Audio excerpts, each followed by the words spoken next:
Hey there, I'm Paul Hawxhurst of Canon U.S.A.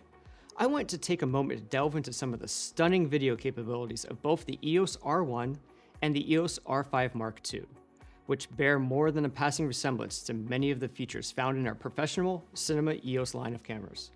There's a lot to cover, so let's get started. In our primary launch video for the EOS R5 Mark II, we introduced its basic video features and some of the important specs. In this video, I'm going to take a deeper dive into some of the new creative additions for professional camera operators and high-end video content creators alike. I want to show you how the R5 Mark II and R1 cameras, as compared to previous generation mirrorless models, there is a much greater emphasis on video features and their similarity to cinema EOS cameras such as the EOS C70 and C400. To begin, I need to talk about the inclusion of the custom picture menu and in particular, Canon Log 2 into both of these cameras. The custom picture menu gives you a full selection of preset gamma curve and color space pairings, as well as the ability to edit and modify or paint these options. You can also create your own gamma and color space combinations and save them as a preset to a user slot. This mirrors one of the most powerful creative tools utilized by cinema EOS users and allows you to define how the camera captures your video images. Get started by turning custom picture menu to on, then choosing from a list of presets. By leaving custom picture menu off, you'll utilize the picture styles as are applied by the photo side of the camera. These are good options for video requiring quick post turnaround and for shoots where you'll be mixing stills and video. However, if you choose to use the CP menu options, you will access a much wider range of image and color capabilities as offered by the sensor. The epitome of that is our venerable Canon Log 2, which we've included for the first time in an R-series camera. C-Log 2 is a curve designed to fully express the 16 total stops of dynamic range that the sensor can offer. When an image using C-Log 2 is viewed on a normal monitor, it appears very desaturated and low contrast. That's because the dynamic range greatly exceeds the display capabilities of those monitors, even on the built-in LCD screens and the EVFs of these cameras.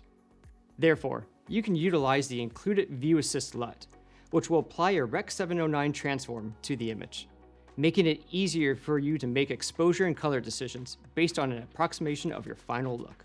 Because Canon Log 2 is capturing the entire dynamic range of the sensor, you will get more information in your highlights, as well as increased shadow detail. While this increase in shadow information comes with an increase in shadow noise, you'll be able to control this with the vast flexibility Canon Log 2 offers you in post-production. Furthermore, as with previous R-series cameras, Canon Log 3 remains available as well. This is an extremely viable gamma option for high dynamic range capture with a quick post workflow in mind.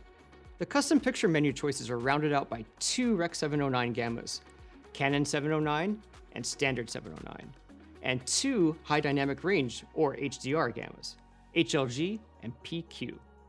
Canon 709 is our newest Rec. 709 curve, introduced into our Cinema EOS and XF series of cameras last year. It extends highlight protection well over the standard 709 gamma, while creating a pleasing look for your midtones and shadows. Choosing a Rec. 709 option will net you a what you see is what you get workflow, as Rec. 709 is the current display standard for most computer monitors and televisions. Exposure levels and color can be determined by looking at the image on your LCD screen, or when the image is output to an external monitor. These gammas are the most constrained options in terms of dynamic range and color space, and offer very little post-production flexibility, but they are the quickest workflows from capture to delivery. Also included are two preset HDR gammas, PQ and HLG, which are useful if you are shooting for a live HDR broadcast.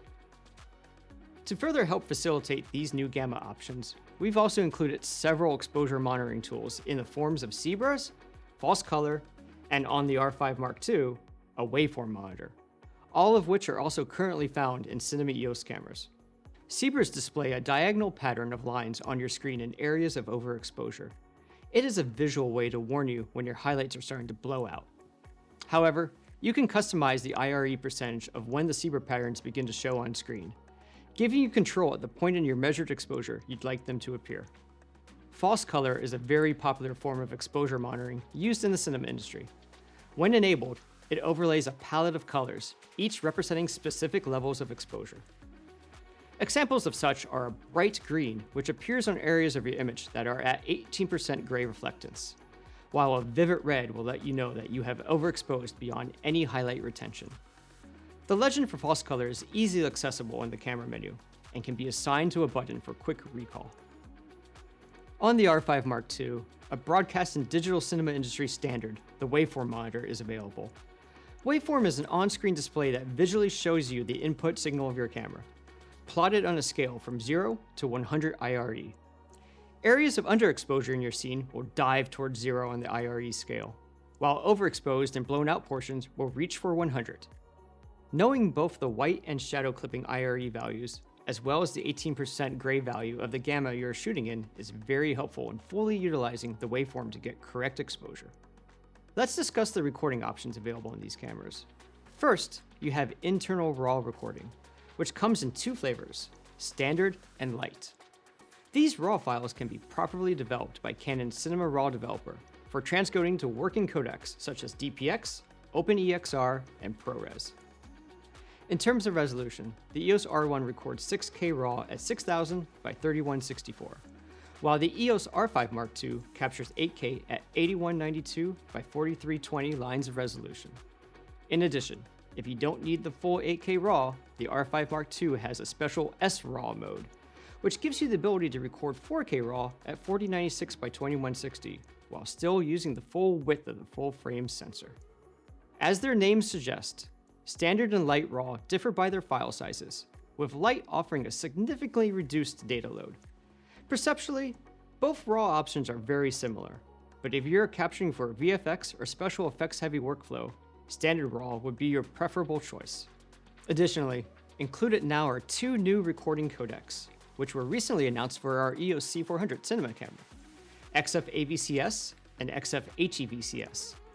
XF-AVCS is an H.264 based .mp4 codec that offers recording options in both interframe and long op, from 10-bit 422 down to 8-bit 420. This is a standard codec that is easy to use, but also maintains the Canon RAW movie file name and its structure, as well as its metadata, making it perfect for use not only as your recording format, but also as a lower resolution proxy file to accompany your RAW files. XF-HEVCS is an H.265 based codec, which offers multiple bit depths and data rates, but its size is nearly half of their H.264 equivalents. Like XF-AVCS, XF-HEVCS also comes in a .mp4 wrapper and carries over the file structure and metadata. Both codecs are viable solutions these days, with more options for hardware decoding of H.265 becoming readily available. So the decision should be made in deference to your desired workflow and computing power. These new codecs also share the file name and structure conventions with our Cinema EOS cameras, so mixing and matching files between the two systems is even easier now. One new and absolutely crucial addition to these cameras is the inclusion of proxy recording. Proxy recording is widely used in the film industry as a way to streamline post-production. It records a smaller resolution, lower bit depth file to the camera's second card slot during recording.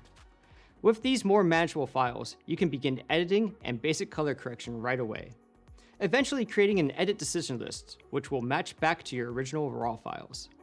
This saves so much time because you don't have to create proxies from your ingested files. They are ready to go at the same time as your original camera files.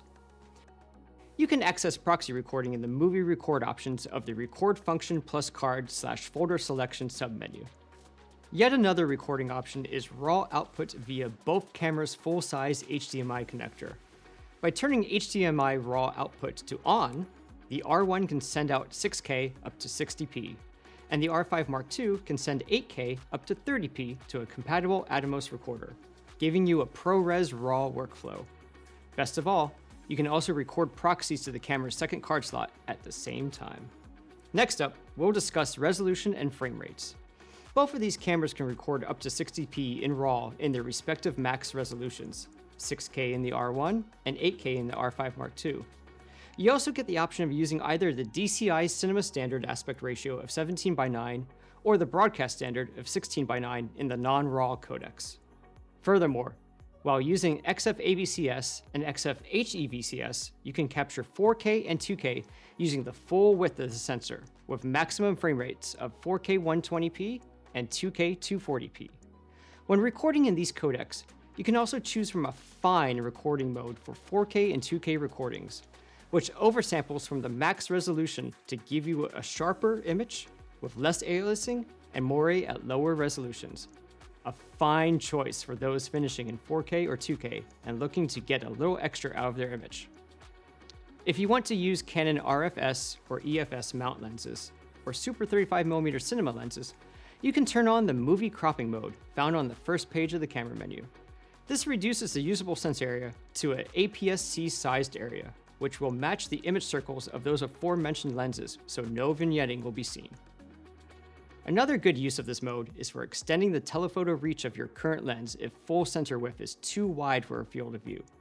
Be aware though, this mode only works in XF-AVCS and XF-HEVCS, contracting the resolution to 4K and 2K, and will limit your high frame rate options on the R5 Mark II.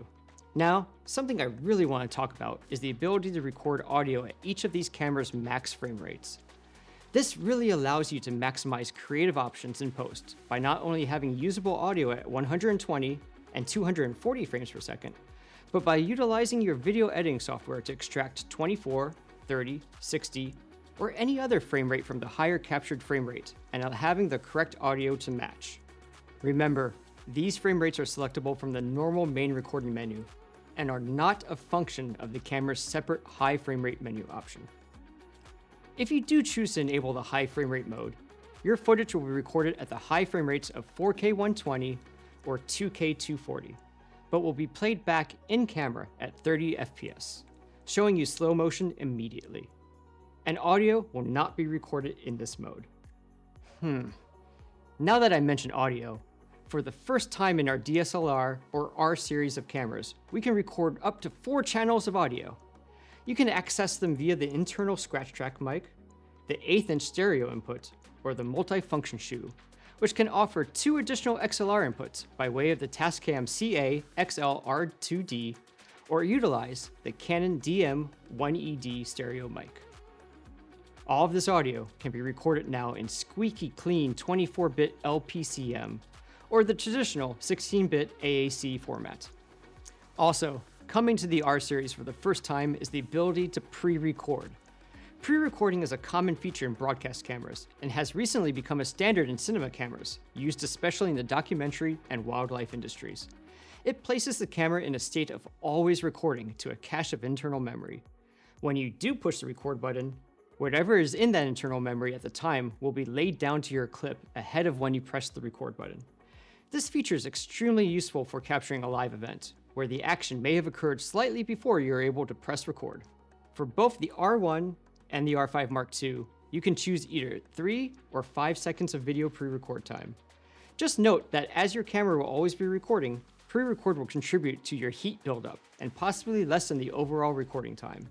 This feature is also only available in XF-AVCS or XF-HEVCS. Speaking of overheating, the combination of a high resolution and fast sensor, extremely powerful in-camera processing, high frame rates, and CF Express cards creates a very hot working environment. With some redesign of the sensor block and heat evacuation system, we've been able to improve heat displacement and extend recording times within these new cameras. That said, there's still some limitations, so we've included a display that will show you in real time the temperature of the system and give you a warning when things are getting too hot. You can also raise the auto power off temperature to high, which would give you the maximum amount of recording time before the shutdown occurs. The R5 Mark II with its 8K sensor and small body will be more prone to internal heat buildup, so we're also offering the optional accessory cooling fan CF-R20EP. This item will accept 1 or 2 of the new Canon LPE6P batteries, has user-adjustable cooling fan speeds, and includes a 2.5G Ethernet port. This cooling fan battery grip can massively extend your shooting time of 8K up to 30p and 4K up to 60p. It's safe to say that with all these new features and refinements, the R series of mirrorless cameras are becoming much more viable options for professional digital cinema and broadcast productions. For more information, please visit our website or contact your preferred Canon dealer. I'm Paul Hawxhurst, and I thank you for joining us.